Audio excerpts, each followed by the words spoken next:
सोचिए एक छोटे से शांत पहाड़ी शहर के बारे में, जहां हर कोई एक दूसरे को जानता है।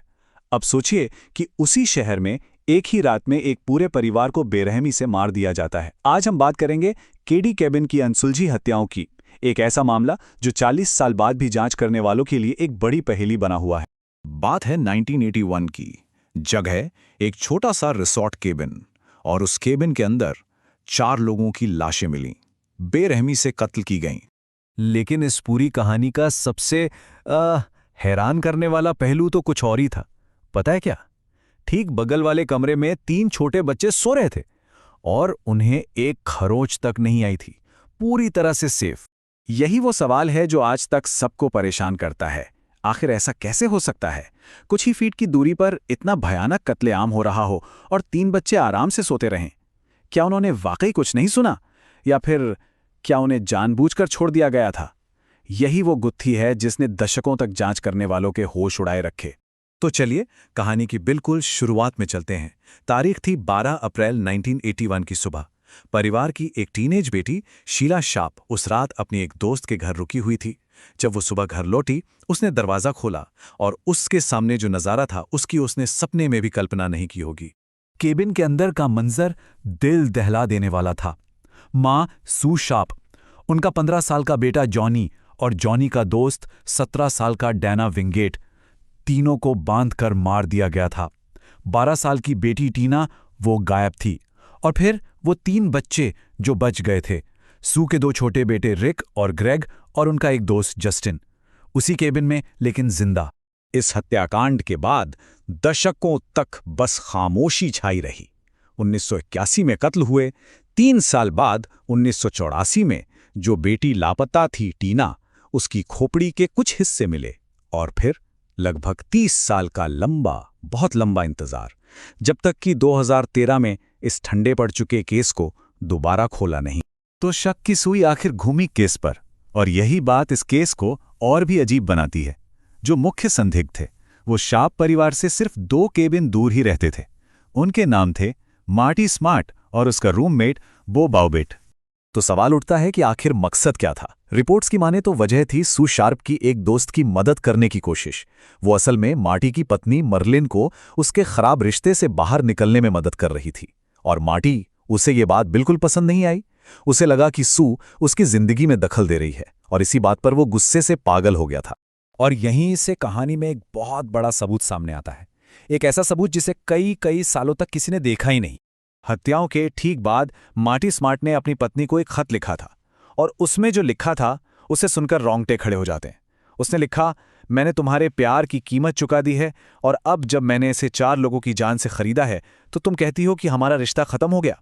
ये तो सीधे सीधे कबूलनामे जैसा लगता है ना? तो अब सबसे बड़ा सवाल ये है कि अगर पुलिस के पास ऐसा खत था, एक कबूलनामे जैसा, तो मार्टी स्मार्ट जेल में क्यों नहीं था? यहीं से ये पूरी कहानी एक बहुत ही परेशान करने वाला मोड़ लेती है, क्योंकि बहुत से लोगों का मानना है कि ये सिर्फ एक नाकाम जांच नहीं थी, बल्कि ये सच को जानबूझकर दबाने की एक कोशिश थी। जरा सोचिए, कितने अहम सबूतों को नजरअंदाज कर दिया गया। वो खत जिसमें कबूलनामा था, उसे बस एक फाइल में बंद करके रख दिया गया। एक गुमनाम कॉल आई जिसने टीना की लाश की जगह बताई। उस कॉल को कभी ठीक से जांचा ही नहीं गया। एक थेरेपिस्ट ने पुलिस को बताया कि स्मार्ट ने उसके सामने कत्ल की बात मानी है। उस जानकारी को भी हवा में उड़ा दिया गया। और तो और, कत्ल का एक मुमकिन हथियार, वो भी कभी बरामद नहीं हुआ। एक के बाद एक हर सुराग को बस अनदेखा कर दिया गया। उस वक्त परिवार वालों की हालत क्या होगी, इसका अंदाजा पीड़ित डैना विंगेट के पिता के इन शब्दों से लगाया जा सकता है। उन्होंने कहा था कि पुलिस ने आपस में ही गलतियां कर करके पूरे केस को बिगाड़ दिया। और इस पूरी लीपापोती के आरोपों के सेंटर में कौन था?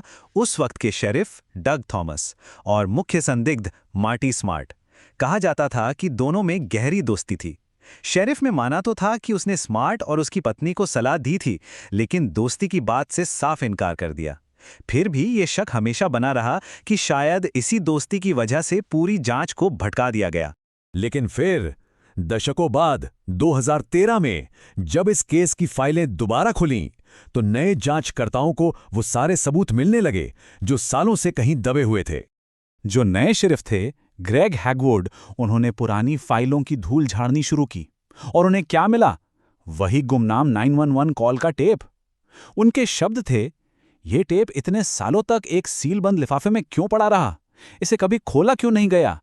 इसका जवाब मेरे पास नहीं है, लेकिन अब ये हमारे पास है। आप उनके शब्दों में वो हताशा और न्याय दिलाने का जुनून महसूस कर सकते हैं। और फिर एक और बड़ा खुलासा हुआ।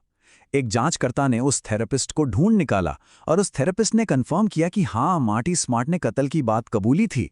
सोचिए, एक और इतना बड़ा सुराग जिसे उस वक्त की पुलिस ने पूरी तरह नजरअंदाज कर दिया था।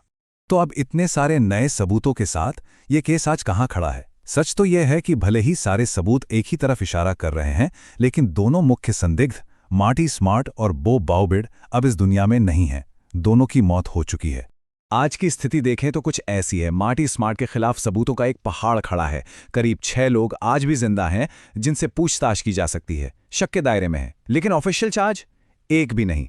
इतने साल, इतने सबूत, लेकिन केस आज भी आधिकारिक तौर पर अनसुलझा है। लेकिन नई जांच टीम ने हार नहीं मानी है। शेरिफ हैगवुड का मानना है कि हत्या जैसे जुर्म की कोई एक्सपायरी डेट नहीं होती और परिवार को जवाब देना उनकी जिम्मेदारी है, चाहे कितना भी वक्त क्यों ना गुजर गया हो। और इस नई कोशिश का परिवार के लिए क्या मतलब है, जो बेटी उस रात बच गई थी, शीला शार्प, उसके शब्द सुनकर आपको समझ आएगा। उसने कहा, आखिरकार कोई है जो परवाह करता है। इन पिछले कुछ सालों में उन्होंने जो किया है वो पिछले 32 सालों में कभी नहीं हुआ। तो ये सब हमें एक आखिरी सवाल पर लाकर खड़ा कर देता है। जब यह लगभग तय है कि कातिल मर चुके हैं, कानून की पहुंच से बहुत दूर, तो अब केबिन 28 के पीड़ितों के लिए न्याय का मतलब क्या है? शायद ये एक ऐसा सवाल है जिसका जवाब कभी नहीं मिलेगा।